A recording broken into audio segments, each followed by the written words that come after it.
পূর্ব বর্ধমান জেলার মেমারি বিধানসভার বিধায়ক মধুসূদন ভট্টাচার্যের নেতৃত্বে মেমারি বিধানসভা তৃণমূল কংগ্রেসের পক্ষ থেকে ভারতবর্ষের যুব জাগরণের পথপ্রদর্শক ও মহামানব স্বামী বিবেকানন্দের প্রতি বিজেপির রাজ্য সভাপতি ও রাজ্য নেতৃত্বের ক্রমাগত আক্রমণ অসম্মানের বিরুদ্ধে নাগরিক স্বার্থ রক্ষার্থে বাইক মিছিল করা হয়। নদীপুর মোড়ে আম্বেদকর মূর্তির সামনে থেকে রসুলপুর বাজার পর্যন্ত বাইক র্যালির শুরুতে বাবা সাহেব আম্বেদকরের মূর্তিতে মাল্যদান করেন মেমারি বিধানসভার বিধায়ক মধুসূদন ভট্টাচার্য। মাল্যদানের পর সংবিধান পাঠ করে শপথ গ্রহণের মাধ্যমে বাইক র্যালির সূচনা করা হয়। পথে মেমারি চকদিঘি মোড়ে বিবেকানন্দ মূর্তিতে মাল্যদান করেন বিধায়ক। তারপর আবার যাত্রা শুরু করেন। রসুলপুরে পৌঁছে পথসভার মাধ্যমে এদিনের কর্মসূচি শেষ করা হয়। বিধায়ক বলেন, 100 দিনের কাজে টাকা, আবাস যোজনার টাকা দেওয়ার দাবিতে কেন্দ্রীয় বঞ্চনার প্রতিবাদে বাইক র্যালি। বাইক র্যালির উদ্দেশ্য কি? আমাদের মেমারি বিধানসভা তৃণমূল কংগ্রেসের পক্ষ থেকে আমরা একটা প্রতিবাদ আন্দোলনকে আরও সংগঠিত করছি। দীর্ঘদিন ধরে প্রতিবাদ আন্দোলন চলছে। সেটা হচ্ছে 100 দিনের কাজের মজুরি আটকে দেওয়া, গরিব মানুষের পয়সা আটকে দেওয়া, রাহাজানি করা। তাতে আমাদের দলীয় নেতৃত্ব আমাদের ব্যবস্থা হচ্ছে যে এটাতে সুদসহ প্রত্যেকটা কর্মী, প্রত্যেকটা শ্রমিকের কাছে টাকা পৌঁছাতে হবে।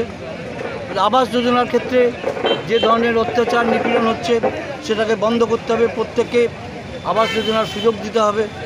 মনীষীদের প্রতি কোনো রকম বিদ্বেষ ভাব, কোনো রকম কটূক্তি, এটা বাংলার মানুষ বরদাস্ত করবে না।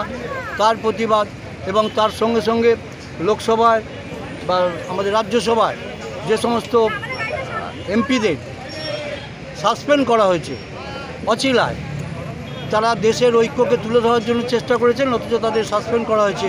এই যে অন্যায় সাসপেন্ডের প্রতিবাদে আমরা এখানে প্রতিবাদ করছি। সারা পশ্চিমবাংলা যেন বিভিন্ন ক্ষেত্রে দলীয় আমাদের নেত্রী, সর্বভারত নেত্রী মাননীয় মুখ্যমন্ত্রী মমতা ব্যানার্জি এবং সাংসদ সর্বভারতীয় সাধারণ সম্পাদক অভিষেক ব্যানার্জি সহ সমস্ত নেতৃত্বের নির্দেশ অনুযায়ী আমরা এগিয়ে চলেছি সর্বত্র।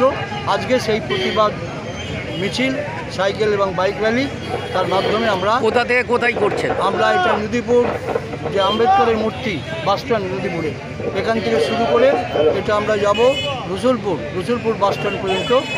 আমরা দুধারের জনগণকে আমরা আহ্বান জানাবো, তাদের ফলে এই বিষয়ে সতর্ক করতে আমরা এগিয়ে যাব। মিছিল শেষে কি কোনো সভা হবে? সামনে বিবেকানন্দের মূর্তি আছে চকদিঘি মোড়ে, সেখানেও আমরা স্মরণ করব, শ্রদ্ধা জানাবো।